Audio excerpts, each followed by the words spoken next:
Today we have another game of Age of Sigmar with Beast of Chaos versus Stormcast Eternals. We have same lists as last previous game, and this time we're doing every step forward. The deployments are like so, with Beast of Chaos over there and Stormcast over here. Beast of Chaos won the roll-off and decided to be the attacking force. Was able to deploy first and is going to give Stormcast the first turn. So we will start off with Stormcast turn 1.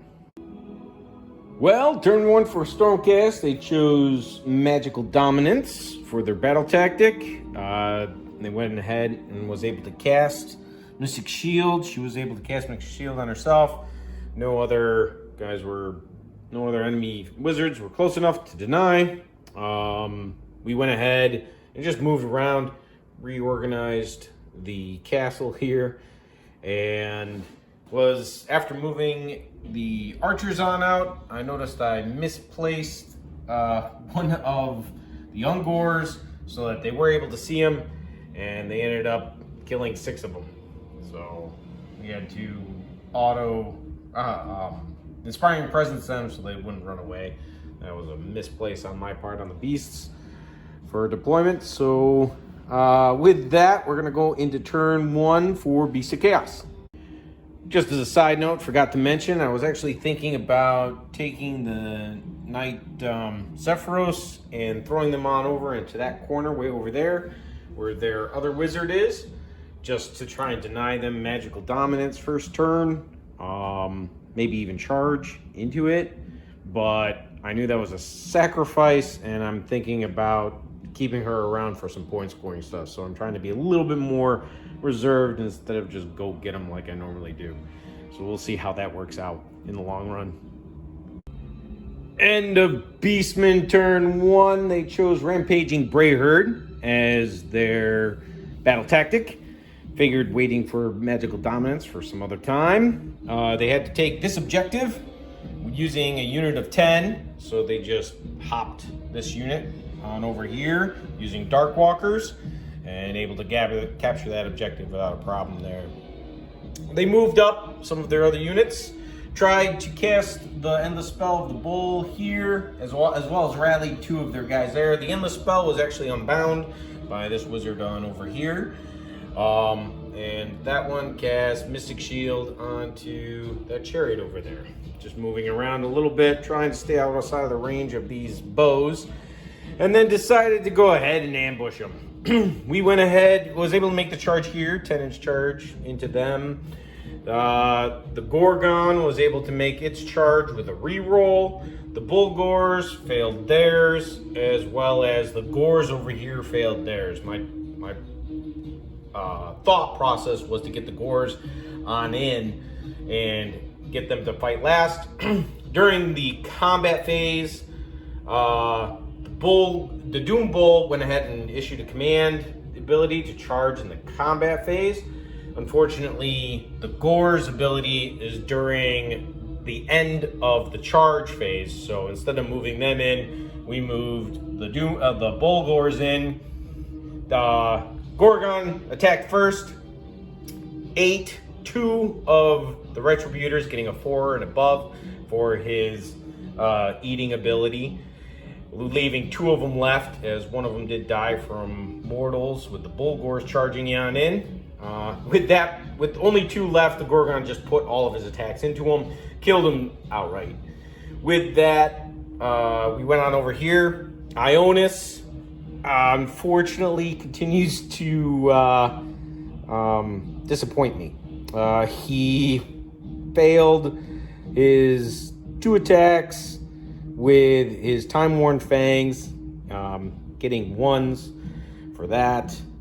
He failed to wound with his Soulbreaker. He only got 1 through there. And with the Ancient Claws, he was able to get 2 of the 5 through, dealing another 2 damage there. Or 4 damage in total there, killing only 2 of the Bullgors, unfortunately. The Liberators ended up dying and piling in and dealing some wounds to the Bullgors there as well. And the Judicators did use Unleash Hell onto the Bullgors when they charged in. They ended up being roared, Feast on Flesh on the Ghorgon. I know I'm kind of jumbling it all over. I'm just trying to remember everything that I did. And that's it. The Chariot ended up actually dealing 6 wounds to the Ghorgon when it piled on in. So we'll look at priority. Beastmen ended up gaining 5 points, ended up holding all of the objectives as well as gaining their battle tactic. So we'll see who takes priority.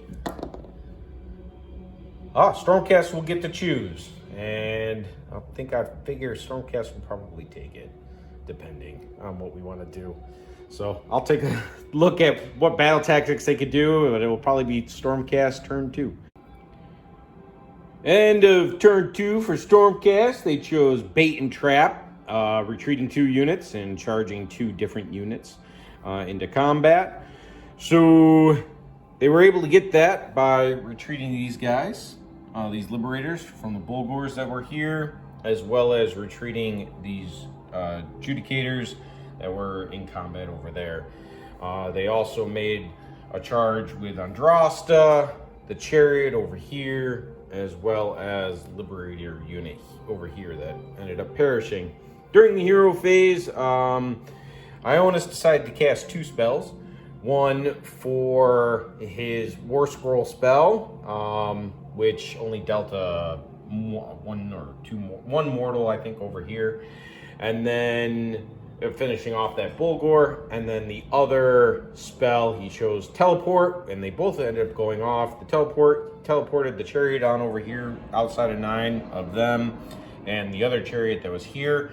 During the charge phase, that Chariot charged on in, getting a reroll on the charge from the hero that was there. Ended up getting an 11 and killing that Chariot just from the impacts over there. For no other spells were able to go off. No primordial magic die were generated except for by beasts. And then we also had again charges coming on in here. Liberators ended up dying. Andrasta tried to chuck her spear, got a 1 to hit, so she didn't hit anything. And she charged on into the Ghorgon, ended up killing him with her all-out attacks and killing the Ghorgon there. Ionis and the Judicators ended up killing this unit of Bullgors here. Last turn they lost 2, and I forgot because I automatically inspired them, but I forgot about Ionis' War Scroll ability to not allow inspiring for units within 12 inches of him. So I had to roll that dice, ended up getting a 6 and 2 more fled. So there was only a unit of 2 here by the time Ionis and the Judicators ended up killing them. So in the shooting phase. With that, I think that's about it. When these Liberators died over here, first off, the Bullgors pile in. They just barely have 2 on there. They would have tied for contention, but because of the mission that we're playing, Andrasta counts as 1 plus 1 more because she charged, so she was able to gain this objective. When the Liberators died here, we used Call for Aid with Ionis. Ionis was able to summon them in right here, able to get 4 of them on the objective. Stormkeep with 3 each ended up making that a 12 to the Ungors 9. So we were able to take this objective as well as this one, gaining us 5 points for Stormcast, but leaving us open to a pretty deadly charge from the Bullgors next turn. I forgot to roll their leadership because they're within 12 inches of Ionis as well, so might as well roll that up as long as it's not a 6, which is not. Nobody's gonna flee. So With that, we'll go into Beasts turn 2. Beastmen turn 2. They did Surround and Destroy after some hemming and hawing. Chose this unit of Ungors that used to be over here, as well as their Shaman and the other hero that's right on over there. Ended up getting that battle tactic. Unfortunately, we're in a pretty precarious situation for beasts. We moved this unit on over here to try and take this objective at least. Won't be able to take this one as they pretty much they've got a lot of guys on that one, considering. So they were able to take this objective. They kept that one, and the Chariot charged on in, all out defense, was able to withstand Andrasta and only had 3 wounds taken to him and dealing 1 to Andrasta as well. The Shaman kind of moved up, make sure they got the point, and cast Arcane Bolt. This one over here tried to cast our Endless Spell, ended up getting a 6 instead of the 7 that was needed. And then this one over here cast Blizzard, but was automatically unbound by the Knight Incanter there. So with that, they weren't able to do too much damage. The Bullgors charged on in, dealt another 5, I believe, damage to Ionis, who during this hero phase tried to heroic recovery and ended up getting a 12. The Doombull tried a heroic recovery, ended up getting an 8. So that just is what it is. And then, like I said, magic phase for them wasn't too well for them. But they do end up gaining their 5 points. But again, they're in a pretty rough patch right now. I don't know really how we're going to deal with Ionis if they get doubled, or that Chariot, depending upon where that Chariot goes. That's going to be rough too. So we'll see. In this priority roll, getting a 3 and a 2, Stormcast get to keep it. So we'll probably go into a Stormcast turn 3 and try and gain some more points before potentially tabling the beasts. Well, turn 3 for Stormcast went pretty well. They chose Draconith Destruction, able to pick this Ungor unit here with 10 models. Needed to die from attacks from Draconith, which Ionis was able to do.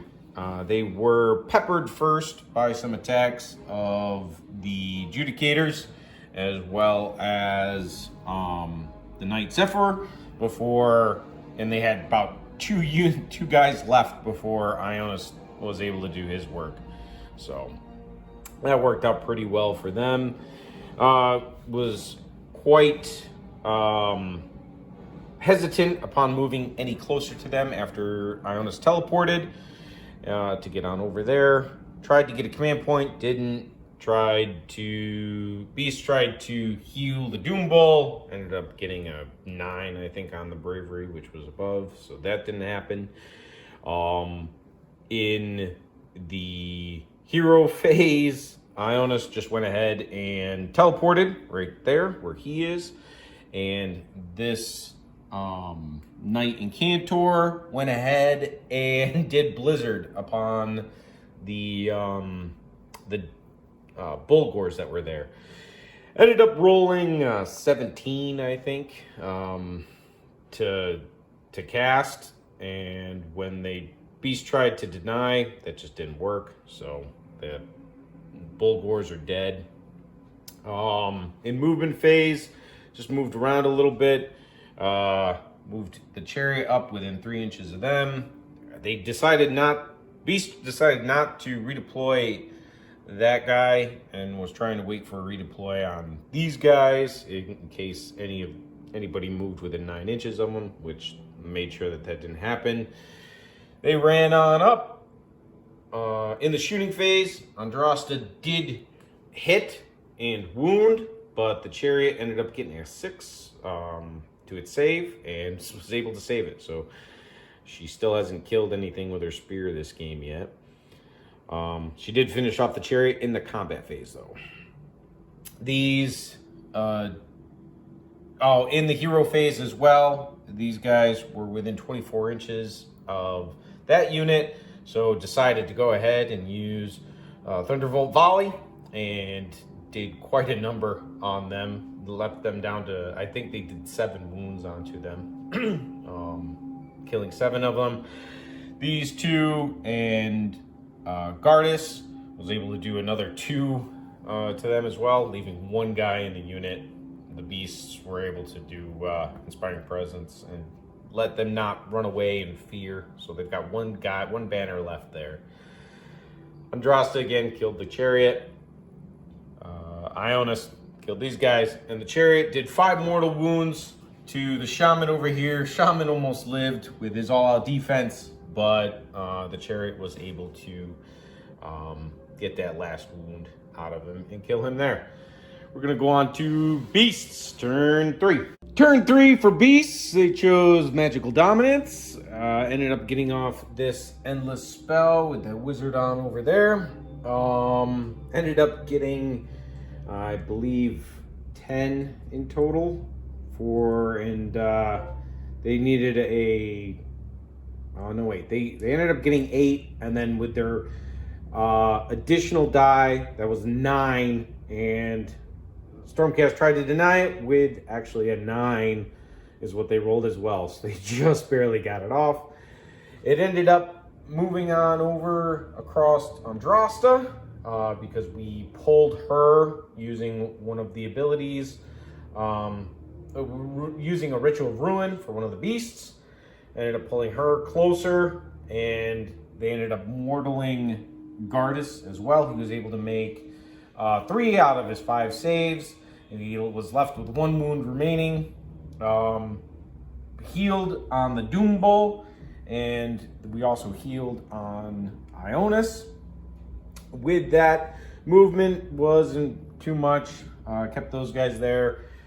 Hero phase also rallied those 2, and then at the end of the movement, shuffled them on over there. Moving Andrasta that way was able to give them enough room to come in off the board and get onto that objective, and ran the other shaman over that way.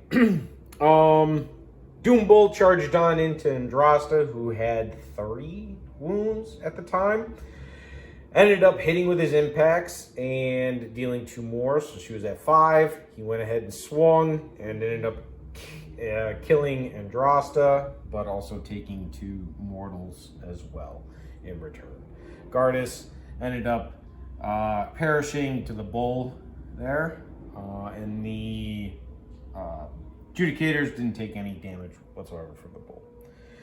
With that, we're going to go into priority roll. Beasts ended up gaining 4 victory points. And for the priority roll, we're going to have a Stormcast able to pick. I think they will. And just shoot the rest of these guys off the board. End of Stormcast turn 4. They chose Secure the Battlefield, getting a unit in each friendly Stormcast unit in each quarter of the battlefield outside of 6 inches of enemy units. So the Chariot, Knight Zephyr, this one right here, and then that unit right there is actually outside as well, and in that quarter. So we did a couple things. We teleported the Liberators up here to kind of make a screen. Worried about that Doombull. Ionis came on over here.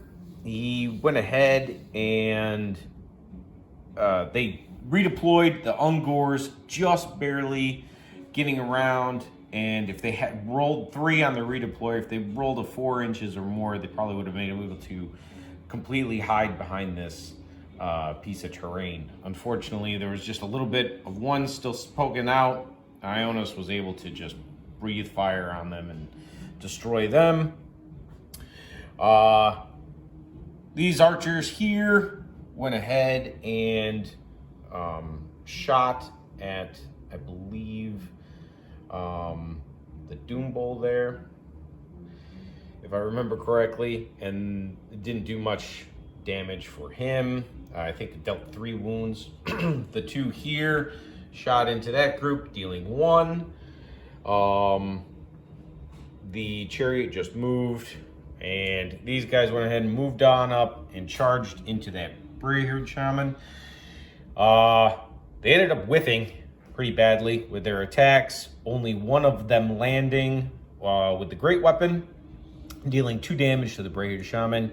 He then attacked back, dealing 4 damage to them with his 3 attacks, and 2 of them ended up dying. They went ahead and exploded onto him, dealing 1 more wound, and then they were able to attack, as one of them was able to attack as well, dealing 1 more wound. Brayherd Shaman was on 4 wounds taken. The Liberators at the end of the combat phase ended up doing their lay low the Tyrants on a 4-up, dealing another one mortal wound, killing the Brayherd Shaman. Unfortunately, they did fail their leadership, rolling a 6, and one of them ran away. So we're left with 2 Liberators over there. At the end of the turn, we gain 1, 2, 3, and then the battle tactic. We'll go into Beasts, turn 4. Beastmen, turn 4. They chose Reduced to Savagery.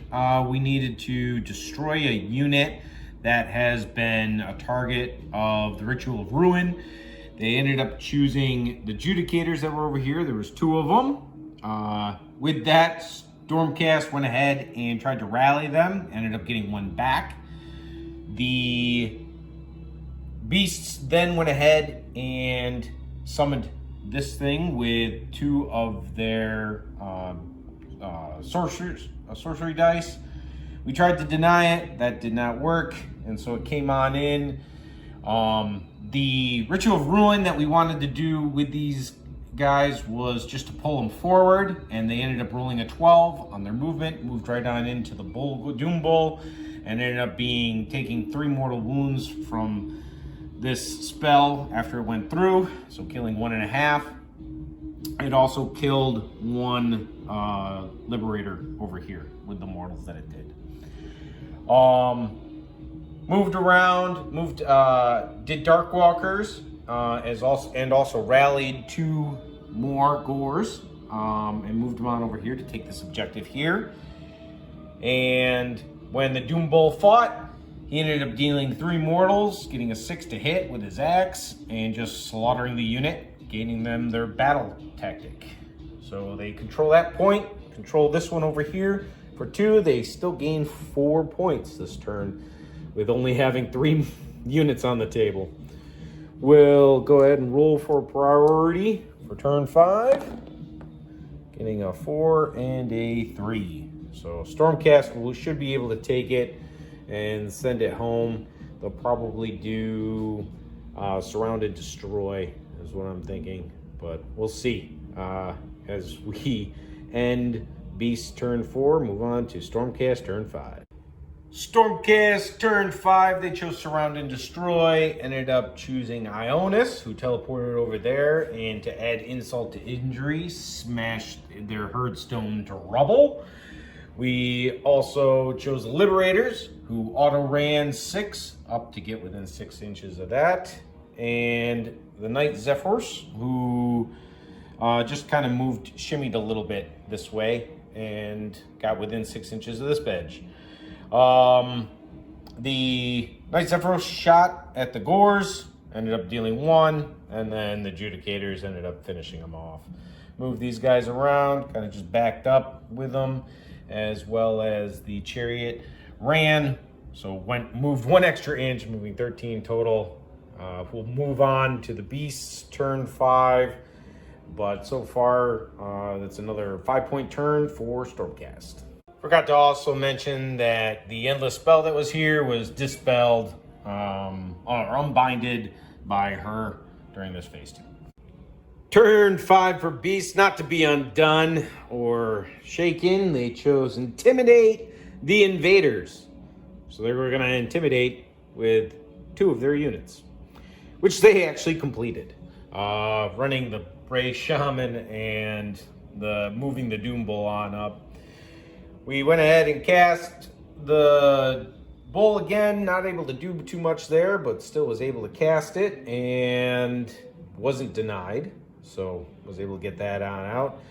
Doombull, for the sake of anything, went ahead and made his charge in, killed one of the Liberators on impact, and then took a mortal wound from that, and then proceeded to kill the rest of the Liberators to the wound. None of them fought back, rolled lower than 4s on all of them, and was only the one explode from that one guy dealing immortal.